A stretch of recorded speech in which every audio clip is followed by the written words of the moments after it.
Because this is a lightning session, we are going to start right on the nose here, and we're going to kick it off and get on in so that we can get everything we need to get done. My name is Anna Lang. I am your hostess. I am the owner and founder of the Permission to Shift YouTube series and Summit events. I met David just a little while ago, and I'm so honored and thrilled to be here with him today. For those of you who don't know David, Lindy, can you throw up his intro screen for us? David has been to 5 different continents and has trained in more than 225 different corporations around the world. He started his career in 2004. In 2009, he joined Simon Sinek's team and became one of the founding igniters, helping bring the message of why all over the place and into corporations internationally. His modus operandi is to help us create a world where we all thrive, find lasting fulfillment, and really powerful purpose in everything that we do.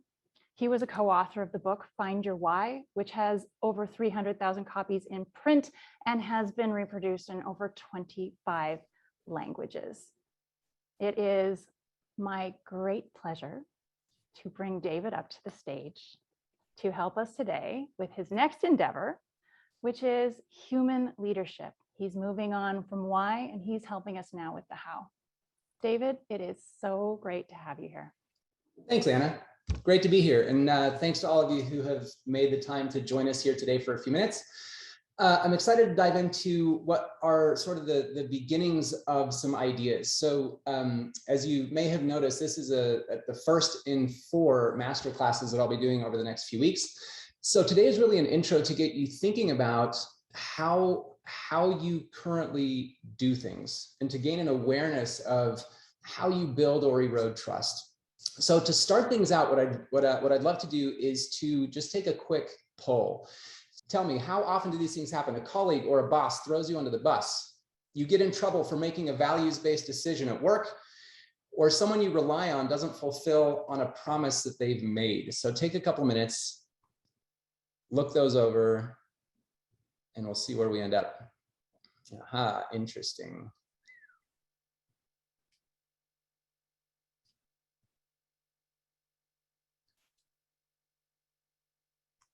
All right, that voting will stay open. So if you are still working on that, feel free to put in your responses. But here's what I want you to think about.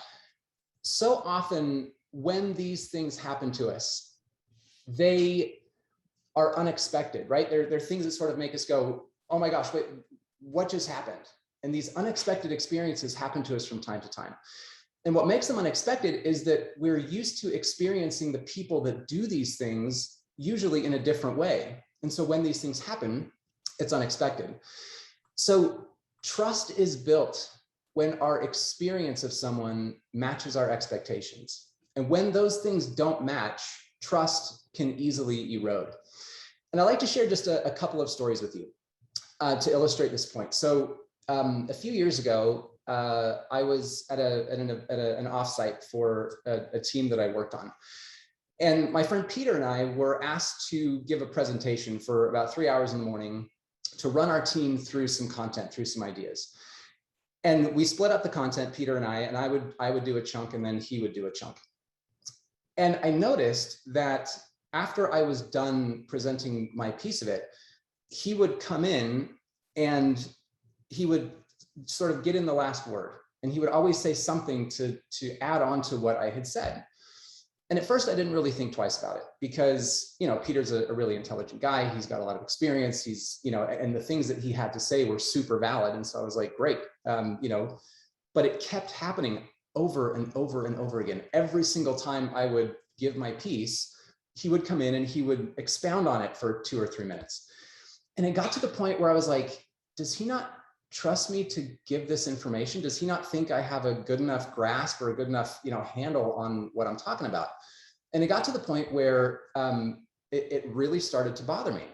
And so after the event, we happened to share a rental car back to the airport.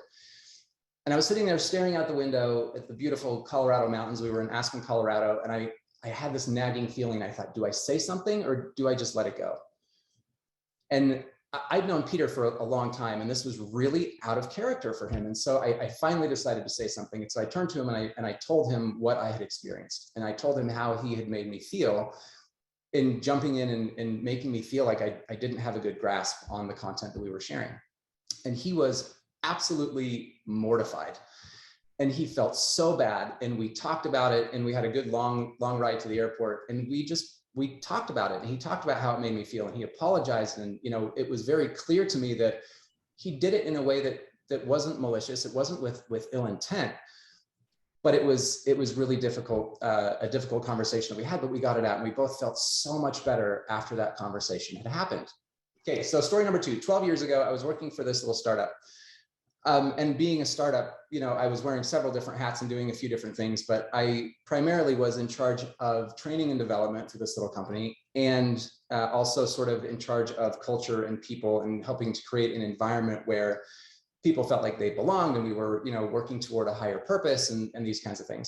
So this was my focus for those 2 years, is helping it to feel like this type of culture that we were trying to build. And there were 3 founders or 3 owners of this organization that were really supportive. They were always, you know, encouraging us to build this and to make this a place where people really felt like they were doing meaningful work. And one morning, it was about 2 years into this job, I was in the conference room. I was about to start a meeting with my team. I had all my stuff, all my, you know, my computer and everything set up. And the COO's assistant popped her head in the door, and she said, "Hey, Luke needs to see you for a minute."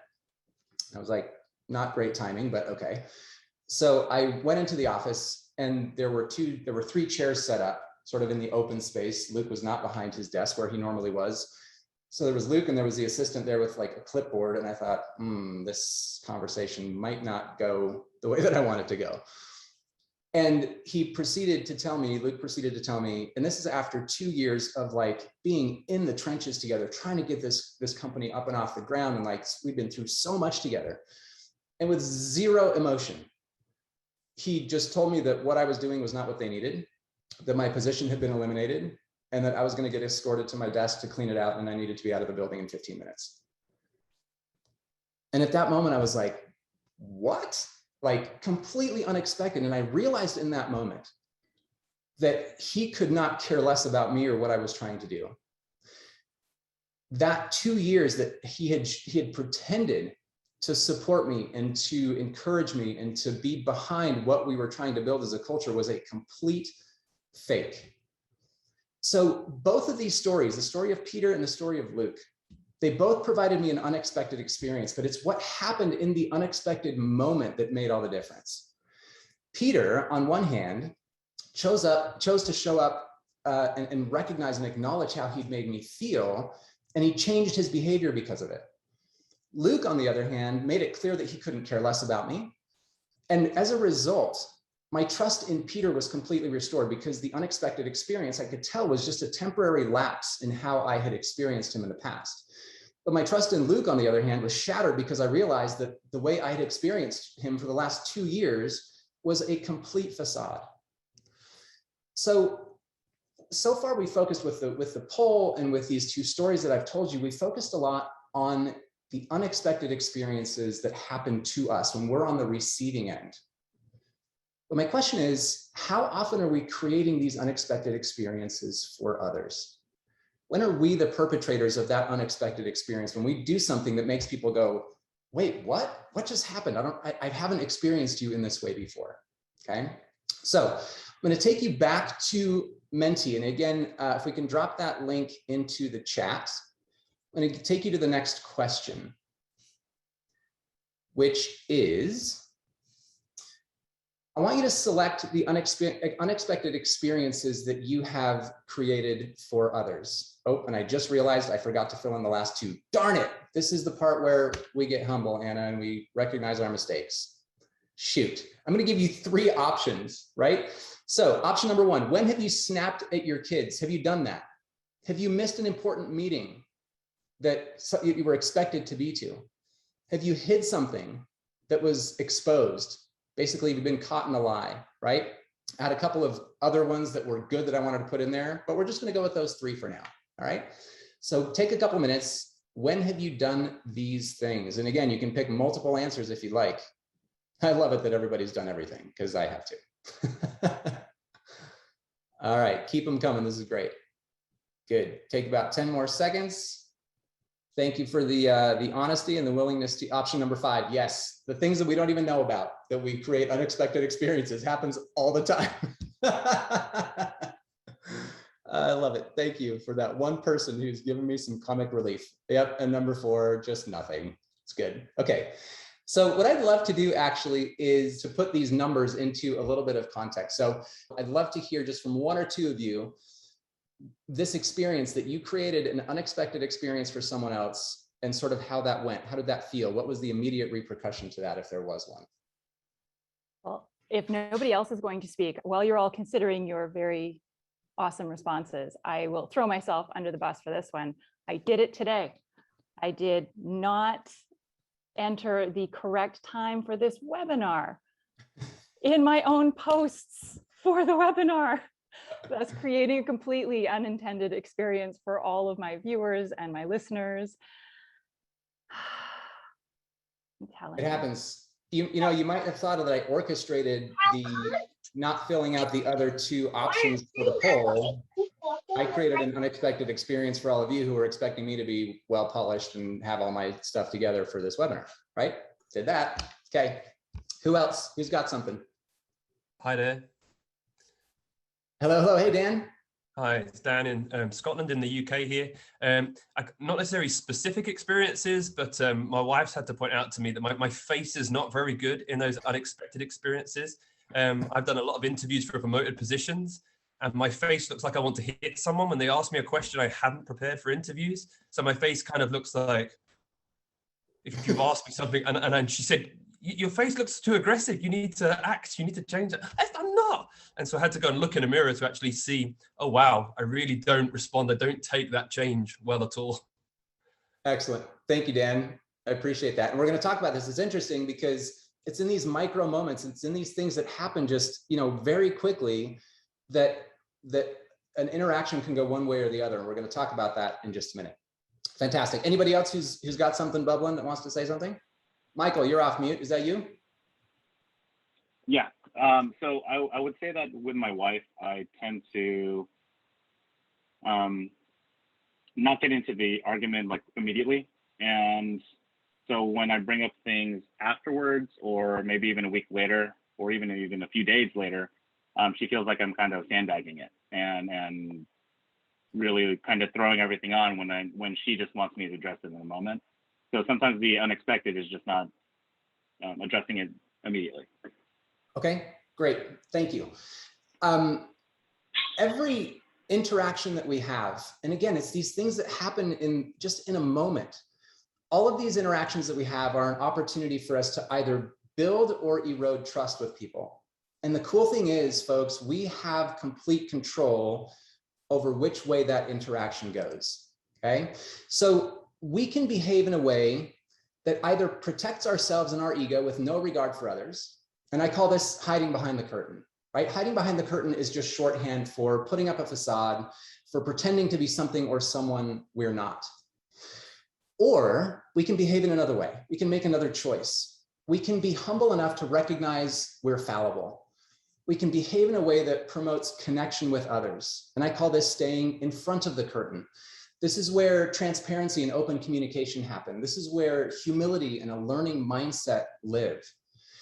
Now, here's the thing. Even when we try to consistently make choice number 2, even when we're conscious of it and we're trying to show up with humility and in service of other people, we're always going to screw it up. We'll always behave unexpectedly, right? It doesn't happen all the time, but we'll have these moments where we just screw it up. But what we do in that moment is what makes all the difference.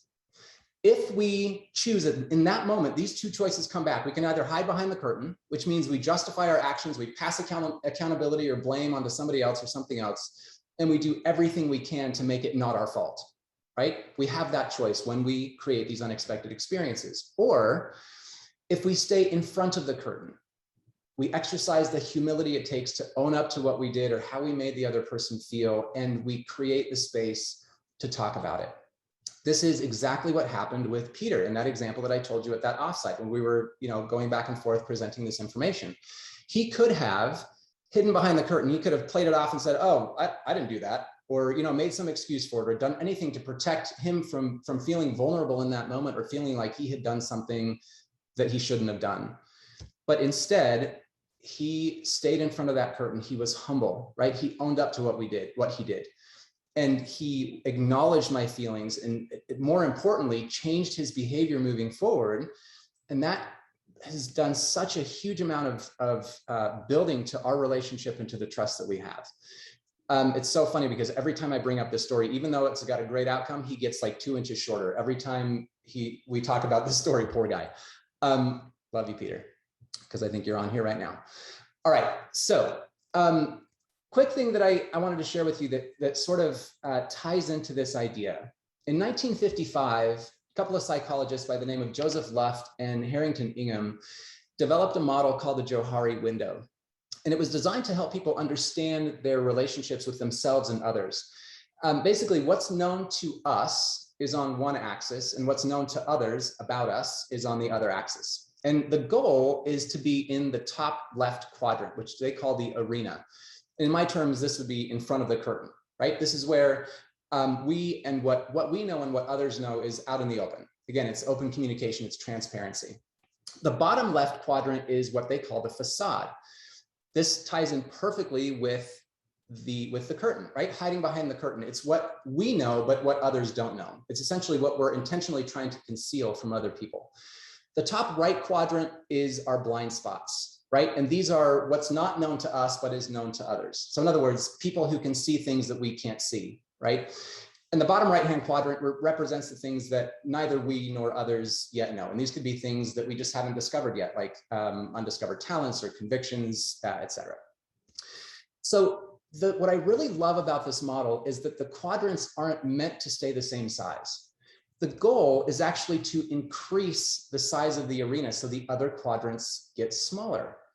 So how do we do that?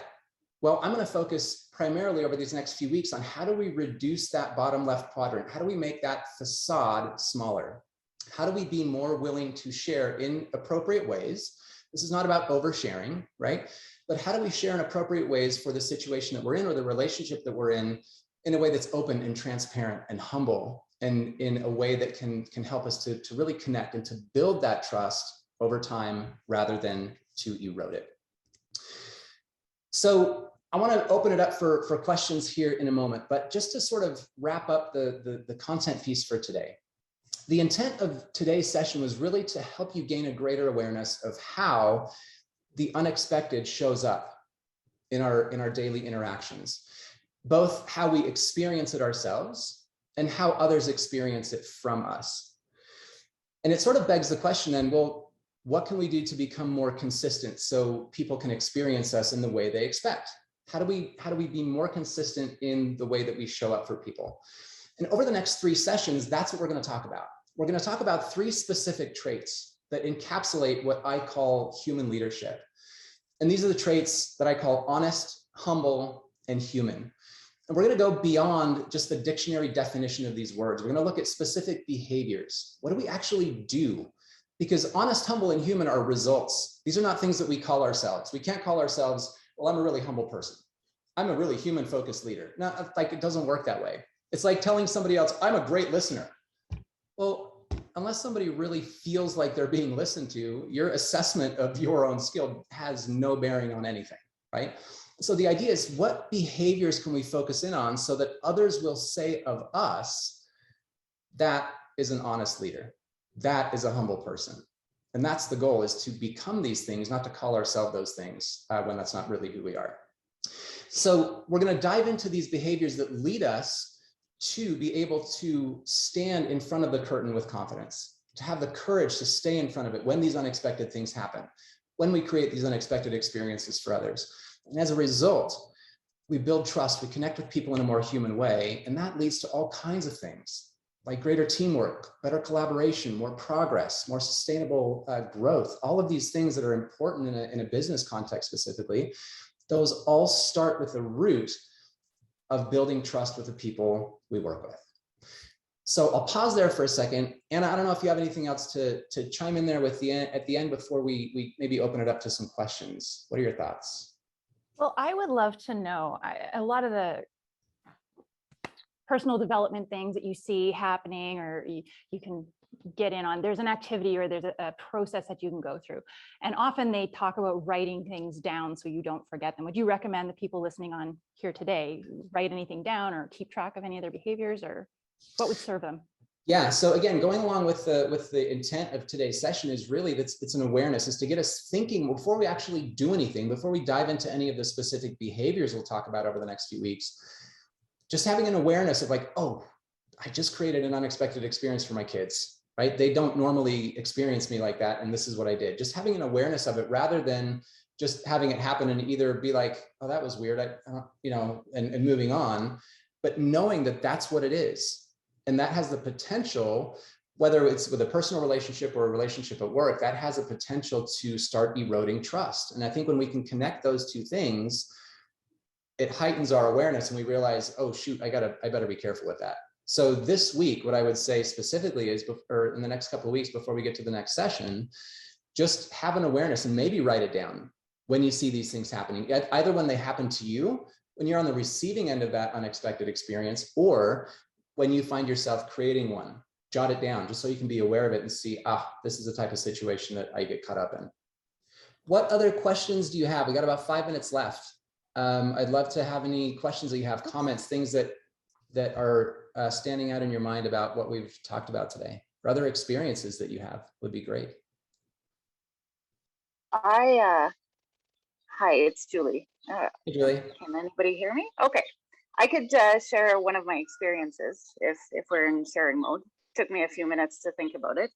Yeah. But I was acting as an asset advisor. I'm in an engineering role. And I had a multidisciplinary group of people with one engineer kind of being in the lead. Part of the resolution of the project that we were trying to tackle required the mechanical engineer to make a call. And it went against what I knew that needed to be done to do this. So I questioned him in front of the broader group. And I did it a couple times. And I caught myself after the fact. And I said, that wasn't really very nice of me. I horribly put him on the spot. Yeah. So I apologized after. And the next time the group reconvened, I made an open apology saying, hey, I'm sorry, I shouldn't have questioned, but it really went against what I understood to be part of the solution. And it really allowed for us to have a discussion around why we actually needed a crane to do this and come to a better conclusion in the end. So that was one experience that he was probably not expecting me to yeah. to question him, and in the end we did end up with a better product than we would have otherwise, but I really did have to swallow it and apologize. Yeah. That's a perfect example of staying in front of the curtain, right? It's in that moment, again, it would have been so easy for you to just let it go, not put yourself out there, not be vulnerable and be wrong. But you made the difficult choice. And here's the interesting thing too. It's often the short-term pain of staying in front of the curtain. We often weigh that out and we think, you know what? It's not worth the short-term pain for the long-term damage I might cause. I'm going to hope that doesn't happen just so I can save myself right now. But I'm assuming that relationship with that person that you had that experience with, did it get better? Did it get strengthened? Do you now trust each other? Did you trust each other more after that? I think so. And I think with the broader group that we had, I was able to establish that, hey, like I can be wrong and I will likely be wrong again, but that if I do something wrong, they can trust me to apologize for it, right? Yeah. So the other thing I love about that too. Go ahead. No, it's okay. It's just I think with the specific engineer in question, I probably did strengthen the relationship, but also with the broader group as well.